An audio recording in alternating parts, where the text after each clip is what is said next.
Lihat, sholawat itu di Al-Quran, itu bentuknya ada 3 nanti. Ya, sholawat kita kepada Allah, sifatnya ibadah. Ya, sholawat malaikat nanti, ya, kepada kita bersolawat kepada Nabi Sallallahu Alaihi Wasallam, ya kan? Kemudian malaikat juga bersolawat kepada Nabi Sallallahu Alaihi Wasallam. Malaikat juga bersolawat kepada kita. Ketika kita solawat kepada Nabi, maka dibalikan kepada kita. Solawat malaikat bisa berarti permohonan doa kepada Allah, istighfar maksudnya, ampunan untuk kita atau mengaminkan doa kita. Ada yang paling indah, solawat Allah kepada kita. Salawat kita kepada Allah berupa ibadah, salawat Allah kepada kita bentuknya bukan ibadah, tapi bentuknya berupa pujian. Kalau sudah Allah bersalawat artinya memuji kita, maka akan disertakan rahmat di dalamnya. Contoh, Quran surah kedua ayat 157. Paling kiri agak ke atas sedikit.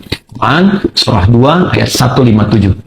Ya, ada orang yang sabar ketika ditimpa musibah, dia sabar dan dia bermuhasabah meningkatkan ibadahnya kepada Allah. Kata Allah, ulaika alaihim salawatun. Ya, salawatun. Ulaika alaihim salawatun min rabbihim wa rahmah. Rahmat datang tulis. Ya, ulaika humul muhtadun. Mereka itulah orang-orang yang diberi salawat oleh Allah. Ingat, mesti belajar, awas. Kalau nggak paham tentang bahasa Arab, nggak ngerti bahasa Quran, jangan komentar.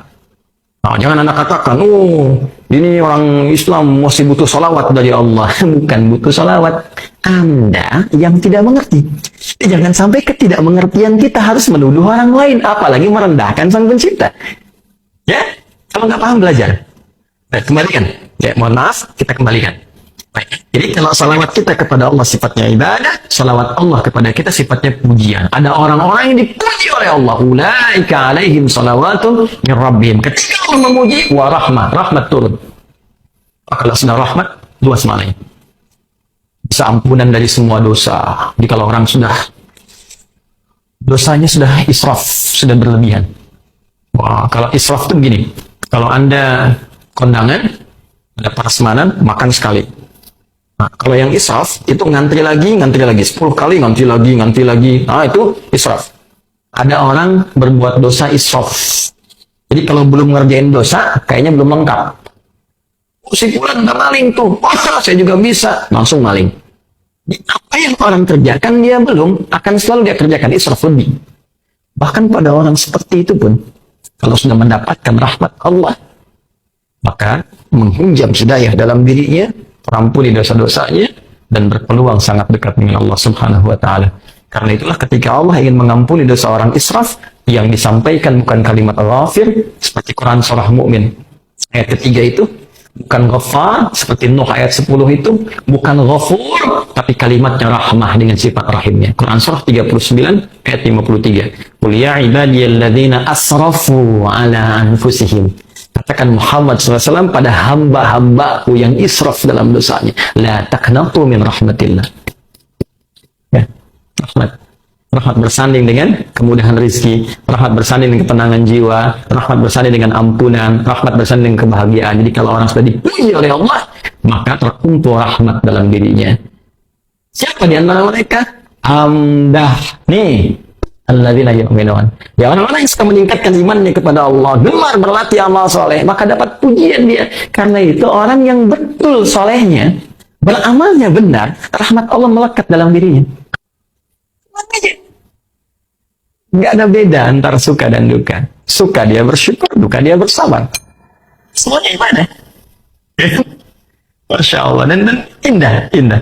Saya kan pernah sampaikan kepada Anda, bisa suami istri yang menikah itu, istrinya begitu cantik, luar biasa, ya, suaminya biasa-biasa saja, ya.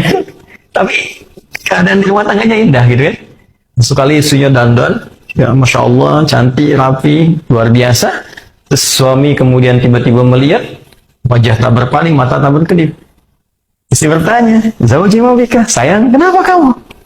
Ya, kata suaminya, wallahi, demi Allah, saya bersyukur Allah menjadikan engkau sebagai pasangan saya dengan segala pesona yang kau miliki. Masya Allah. Apa jawab istrinya?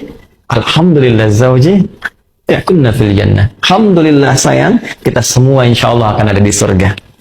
Suami bingung, oh bisa begitu? Kata Isinya, kamu bersyukur dianugerahi Allah dengan pesona yang Allah titipkan kepadaku. Aku bersabar dengan keadaan yang Allah titipkan darimu untukku.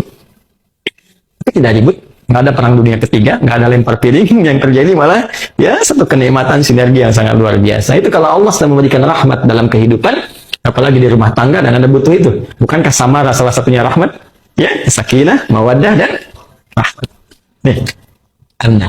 Maka kalau ingin dipuji Allah, kuatkan iman. Kalau ingin disebut punya sifat orang takwa, kuatkan iman. Ya, kalau ingin ditetapkan oleh Allah, diinfokan di orang-orang takwa, kuatkan iman. Maka kalau sudah Anda inginkan jadi seperti ini, mubtada, maka jadi pionir. Mubtada itu pionir di awal. Ya, selalu di awal. Ya, dan sifatnya ma'rifah. Ya, nggak boleh nakirah, nggak boleh umum, mesti khusus. Kecuali ada sesuatu yang menuntut mesti nakirah. Ya, dalilnya di Alfiyah Ibnu Malik, ya, la yajuzul ibtida'u bin nakirah ma lam tufid ka'inda Zaidin namirah. Ya, nggak boleh mubtada itu diawali dengan nakirah kecuali ada sesuatu manfaat yang sifatnya masih didapatkan dari situ, nggak ada yang lainnya lagi. Jadi spesial, khusus. Maka maksudnya jadilah orang spesial, jadi pionir. Kalau disampaikan sekarang, cepat lakukan sekarang. Cepat tingkatkan iman. Itu maksudnya. Ini baru satu kalimat yang kita i'rab, belum yang ini, belum yang lainnya. Ini satu-satu. Nah, sekarang kalau kita ingin mulai, bagaimana caranya? Wa yuqimunas shalah, tunaikan salat.